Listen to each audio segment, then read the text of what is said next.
Enlace químico, un trabajo hecho por Jaime Alonso Lorenzo y Antonio Álvarez Rodríguez, de primero A de bachillerato. A continuación, os expondremos los distintos tipos de enlace químico con sus diferentes trazos característicos. Se llama enlace químico a cualquiera de los mecanismos de ligadura o unión química que existe entre átomos. Cualquier teoría sobre el enlace químico debe ser capaz de justificar los distintos tipos de uniones entre átomos y las propiedades de una sustancia dada en función de su enlace. Gilbert Lewis, Irving Langmuir y Walter Kossel propusieron a principios del siglo XX que los elementos tienen tendencia a completar su capa electrónica más externa. Para ello ceden, toman o comparten los electrones necesarios para tener 8, excepto los elementos del primer periodo que buscan los 2. El enlace iónico se da entre dos átomos cuando uno de ellos tiene suficiente fuerza de atracción para sustraer un electrón del otro átomo. Un átomo de sodio tiene un electrón de valencia con un nivel estable de energía por debajo, que contiene 8 electrones. Un átomo de cloro tiene 7 electrones de valencia. Si los átomos colisionan con energía suficiente, el átomo de cloro atraerá un electrón del sodio. El átomo de sodio pierde su único electrón de valencia y se convierte en un catión de sodio. El nivel de energía por debajo proporciona al sodio su octeto estable. El electrón extra completa el octeto estable para el cloro, que se convierte en un anión de cloro. Los compuestos iónicos tienen altos puntos de fusión y ebullición, por lo que suelen ser sólidos. Su estructura es cristalina y se forman a partir de compuestos entre los metales de los grupos 1 y 2 y los no metales de los grupos 6 y 7. Son solubles en disolventes polares como el agua, aun así su solubilidad es muy baja. Los compuestos iónicos son conductores de la electricidad en disoluciones acuosas, ya que sus iones tienen libertad de movimiento para llevar la carga eléctrica del ánodo al cátodo. También le sucede lo mismo cuando estas sustancias se encuentran en estado líquido. Por esta característica se les llama electrolitos. La magnitud termodinámica responsable de la cohesión de la red cristalina de un sólido iónico se denomina energía reticular y es la energía necesaria para disgregar un mol de la sustancia iónica y obtener los respectivos iones aislados en fase gaseosa. El descubrimiento del enlace covalente se atribuye a Irving Langmuir, que en 1919 definió covalencia como el número de pares de electrones que un átomo dado comparte con su átomo vecino. El enlace covalente ocurre cuando ninguno de los átomos tiene suficiente fuerza para atraer completamente los electrones del otro átomo. Los átomos comparten electrones y ambos adquieren un nivel de energía superior. Un átomo de hidrógeno con un electrón de valencia necesita otro más para completar el primer nivel de energía. Un átomo de oxígeno tiene 6 electrones de valencia y necesita 2 más para completar el segundo nivel de energía.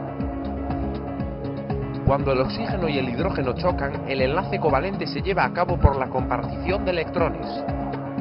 Compartiendo un par de electrones con el oxígeno, el hidrógeno completa la configuración del helio, gas noble. Compartiendo electrones con el hidrógeno, el oxígeno tiene ahora 7 electrones en su nivel de energía, aún uno menos para el octeto estable. Este se consigue compartiendo un electrón con otro átomo de hidrógeno. Según cuántos electrones compartan los átomos entre sí, tenemos 3 tipos de enlaces covalentes. El enlace covalente simple, en el que se comparte un par de electrones. Es el caso del hidrógeno molecular. El enlace covalente doble, en el que se comparten 2 pares. Es el caso del oxígeno molecular. Y por último, el enlace covalente triple, cuando sus átomos comparten 3 pares de electrones, como el nitrógeno molecular. Los enlaces cuádruples, quíntuples y sextuples son menos comunes, aunque los podemos encontrar en ciertos metales de transición, como el molibdeno diatómico, con enlace sextuple. Para explicar el valor de covalencia de algunos átomos, se considera que el átomo toma energía de su entorno y promociona un electrón de un orbital inferior a un orbital superior desocupado, como en el caso del carbón.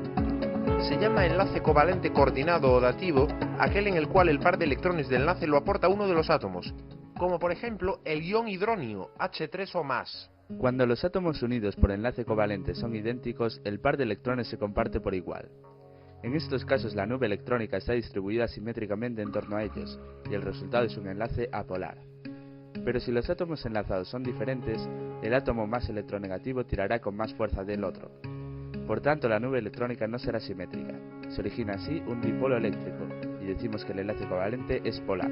Para justificar por qué algunas de las moléculas son polares y otras no, es necesario conocer su geometría, que es el resultado de la distribución en el espacio de los átomos que la componen. En la mayoría de los casos las fuerzas intermoleculares son débiles, por tanto tendrán bajas temperaturas de fusión y de ebullición, es decir, en condiciones normales estas sustancias son gases o líquidos. Pero existen sustancias de elevado tamaño molecular como el yodo y II que son sólidos. Las sustancias moleculares apolares son insolubles en disolventes polares como el agua, sin embargo, son solubles en disolventes no polares como el benceno o el cloroformo. La solubilidad se incrementa notablemente en el caso de sustancias que pueden formar enlaces por puente de hidrógeno, como el agua. La forma más sencilla de explicar la estructura y las propiedades de los metales es mediante el modelo de mar de electrones. Este modelo se basa en las siguientes hipótesis. Cada átomo de metal cede electrones de valencia, convirtiéndose en un catión. Los iones positivos se agrupan de forma ordenada. Los electrones de valencia sobrantes se mueven libremente dentro de la estructura metálica. El mar o gas electrónico rodea la red catiónica, manteniéndola unida.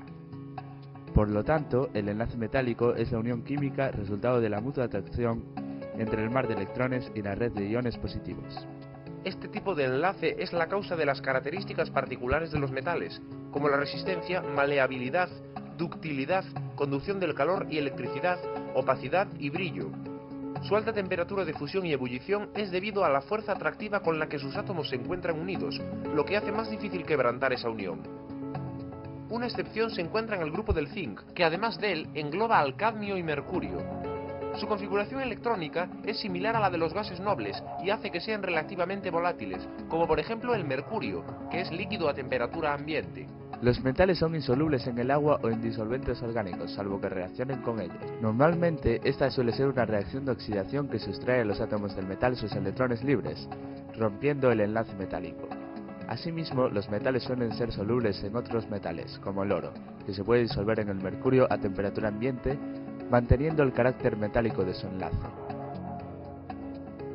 Llamamos fuerza intermolecular a cualquier tipo de atracción entre moléculas que no suponga cambio químico.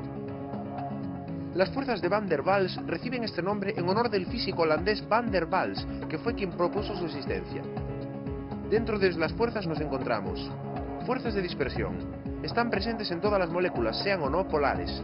El mecanismo de atracción supone la existencia de dipolos instantáneos producidos por las fluctuaciones al azar de las nubes electrónicas. Las fuerzas de dispersión aumentan con el tamaño molecular, la masa y el volumen.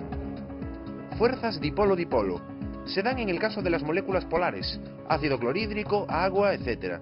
Ahora, además de las fuerzas de dispersión, hay que añadir las atracciones eléctricas entre los dipolos permanentes que existen. El enlace de hidrógeno o enlace por puente de hidrógeno es un caso extremo de las interacciones dipolo-dipolo. El enlace de hidrógeno solo puede darse entre una molécula que contenga hidrógeno unido a flúor, oxígeno o nitrógeno, y otra que contenga flúor, oxígeno o nitrógeno.